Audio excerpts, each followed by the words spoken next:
各位网友，大家好！玩书走天涯，走进历史，走出现实啊！你可能觉得评判一个国家牛不牛，看 GDP、看军事实力就够了，实际上错了。真正能够决定你在世界上混得开不开啊，可能是你手里的那本护照。它就像是你在全球舞台上的 VIP 通行证，有的护照能让你说走就走，但有的护照呢，你出门还得跪求各国的签证官给你放你一马。那今年的全球护照的大排名里面谁才是自由旅行的真正的王者比方说像台湾的护照排在哪里中国和香港的护照排名又如何听完之后你可能会有惊喜。好，我们先讲第一个问题这个护照的含金量到底是啥什么样的护照最吃香是吧？所谓的护照含金量通俗的说，就是你拿着这本护照可以不用签证或者是用落地签，或者是只要简单的网上申请，就能够进多少的国家和地区，能进一个国家的算1分，能进50国家算50分那么全球最有名的这个评比呢，就是这个英国的亨利护照指数这不是随便编的榜它是由这个英国伦敦的这个亨利帕特尔公司根据国际航空运输协会 IATA 的官方数据，按每本护照能够直接入境的地方的数量来排名，每个月都会更新它的公信力很高。别小看这个数字，它背后能看出3件事。第一个就是这个生活水平与滞留风险。那么富裕的国家人出国呢，多去消费旅游，不会大规模的非法滞留，所以目的地国呢就愿意放宽签证。第二个呢就是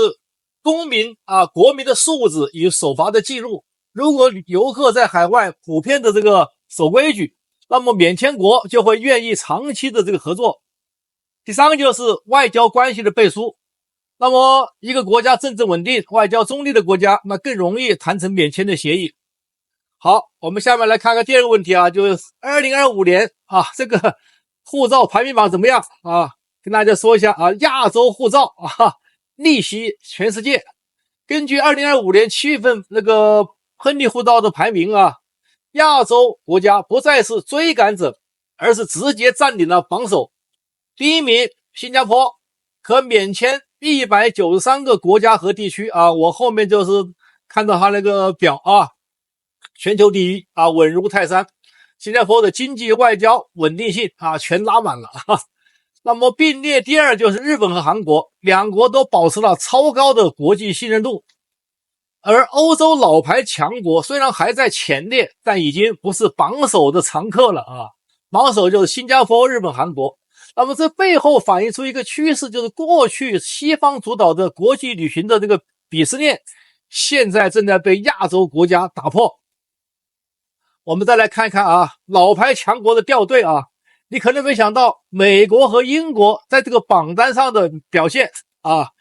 可以用一个词来概括，那就是每况愈下。美国排在第10名可免签182国家，创下了20年来最差的记录。从2015年10年前的第2名跌到现在的第8名。原因何在？一方面是因为美国的地缘政治紧张，反美情绪被各国拉满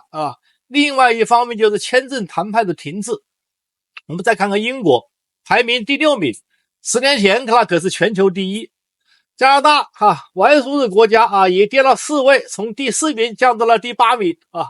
这说明护照的自由度不是一劳永逸的，国际关系的风向一变，排名就可能往下掉好，我们再来看看这个台湾护照台湾护照呢是稳中带升。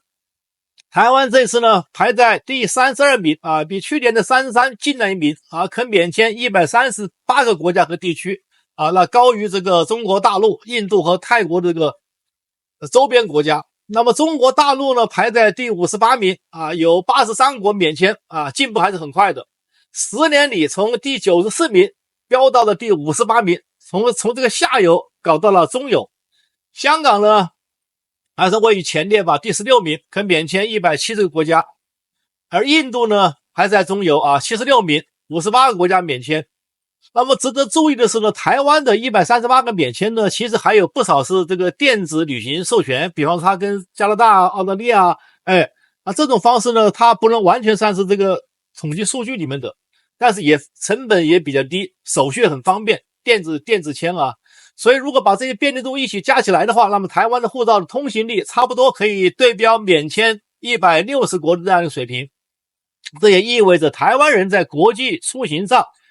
比数字显示的是138、139更方便一点。我们再来看一个黑马，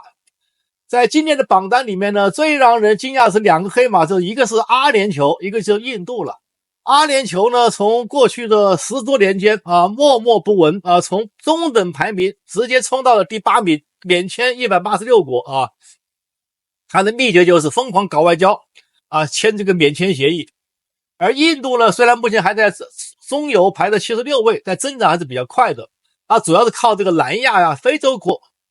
国家的一些这个地区来整合的合作的。这说明呢，护照的自由度不只是发达国家的专利，只要通过外交手段也能够这个积累优势能够逆袭。我们再来看看这个护照排名最后一名的就是这个著名的阿富汗排到第98位仅仅只有25个国家免签。那么原因也很现实，因为阿富汗的政局不稳，国际关系紧张走了回头路安全风险高，让大多数国家都对阿富汗护照敬而远之。其实呢，低含金量护照不仅能让这个公民的出行受限，也限制了这个国家在教育、经济和安全方面的发展机会。为什么大家都要关心护照的排名呢？王叔再跟大家分析一下那么很多人觉得护照排名呢就是个面子工程，但其实它有很多的现实意义。比方说旅游和商务的便利你免签多，那么跨境旅行成本就很低时间上更灵活，你不需要搞很长时间搞签证、申请签证、交各种材料，是吧？你像王叔当这个在疫情的时候，是吧？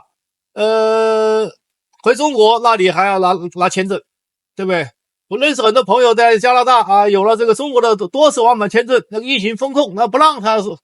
来，王安书搞那个5年居留因为妻子是中国护照，搞这个5年居留，还可以随时往返中国。所以这个护照和签证是一个人能不能走遍全球、走遍世界的一个基本的一个工具，没有它你是寸步难行，对吧？好吧。另外就是国家的软实力，那么高排名护照呢，代表这个国家的国际信任度比较高第三个就是这个投资和移民做参考了，你高含金量的护照在全球移民市场上售价就高些了，对吧？投资移民是吧？第四个就是危机应对能力，你的在突发事件时能给公民更多的避险的选择，有的国家允许两个三双重国籍，对不对？所以你的护照的含金量就是你能不能有说走就走的底气，是吧？所以呢，当你下次在翻看护照的时候，不妨想一想，这不仅是一张这个旅行的证件，它还是一张写满了你国家的国际形象和外交成绩的一个名片。大家说对吗？那么有些国家能免签全球大半个地图那也是一代代外交官、国民素质和国家实力共同积累的结果。对于普通人而言，这个排名直接决定了你这个世界边界有多大。大家有关于护照有不同意见，欢迎大家跟王安书互动，打在屏幕下方。好，谢谢大家。让你能够听到我的心，什么时候也能把我想起。